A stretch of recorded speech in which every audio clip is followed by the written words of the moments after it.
All right, hello and welcome to your lab 1. So this one is about the stuff that we just learned in class, talking about using functions. All right, so we're going to use library functions for this lab. It'll be super cool. So get all the starter code as usual, and there are two files this time, randomaverage.cpp and salestax.cpp. So those will be the files that you edit and turn in. All right, so the first one that I would like you to do, the easier of the two, is get the average of 5 random numbers, okay?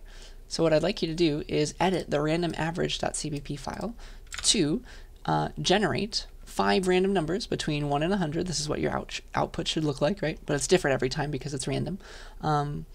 And yeah, after you've generated and output those 5 random numbers, you had to have kept track of them, because I also want you to output their average, okay? Using 2 decimal places of precision. So this is actual floating point division this time, okay? So that's what I want you to do there. Remember to use rand. You're going to seed it with srand, and you got to use fixed and set precision to do that rounding and keeping those decimal places, okay? So here's what it should look like when you run it. Let's look at the code that I've given you to start with. So yeah, just replace all these fix me's with what you need to do. So I've already seeded the random number generator for you. 5 random numbers is the first thing you got to do, and then you got to print them out on 5 separate lines, and then you got to print that average rounded to 2 decimal places, and the format needs to look exactly like this. Okay, so that's your first program. That's random average. Get that working. And then the next one that I want you to do is slightly more involved. All right, so this is a fun little example, I hope. It is a sales tax calculator. So the user is going to type in a price, and you're going to calculate the sales tax, and then you're going to add it along to the original price and give the total final price back to the user as the output. But you're going to calculate sales tax to 7.75%. in a world where we don't have pennies or nickels. Okay, so that's the interesting bit.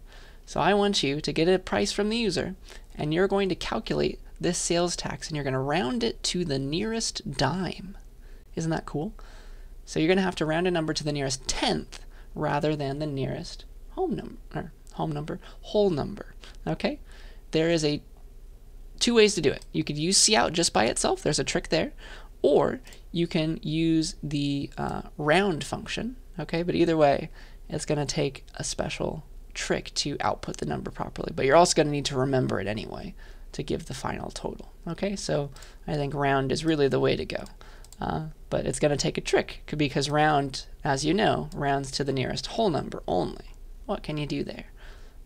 So yeah, the idea is the user's entering a price. You calculate the sales tax of that price. So you're going to multiply it by 0.0775, right?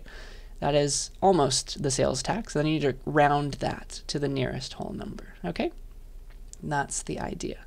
So yeah, and then you're going to, like, you got the original price. You're going to output it all pretty with a $sign and some spaces and a plus sign. There's the rounded sales tax, and then there's the total.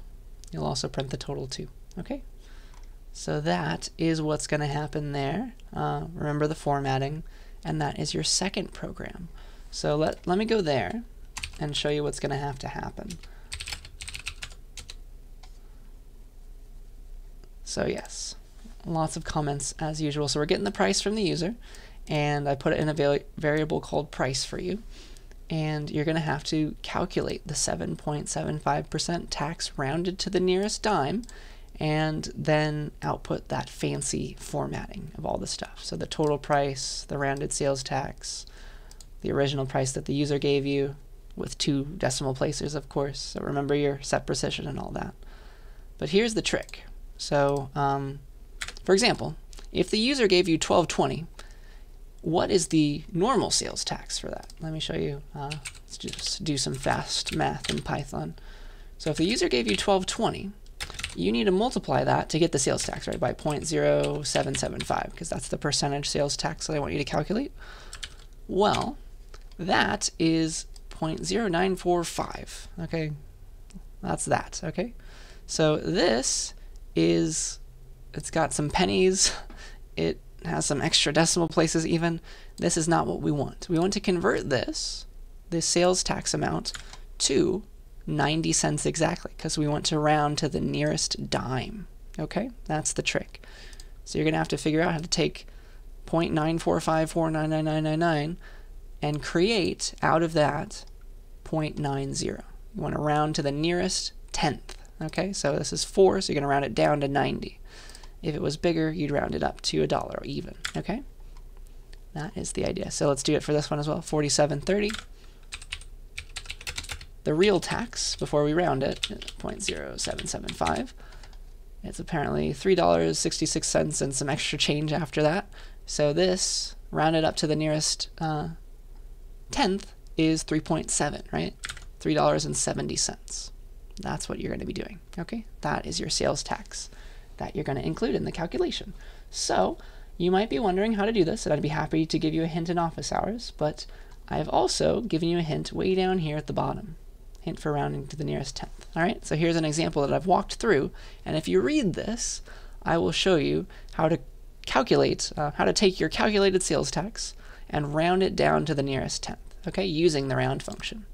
Okay, there is a trick, and if you fill in these question marks, you will discover the trick. Okay, but I'd be happy to give you more hints in office hours as well.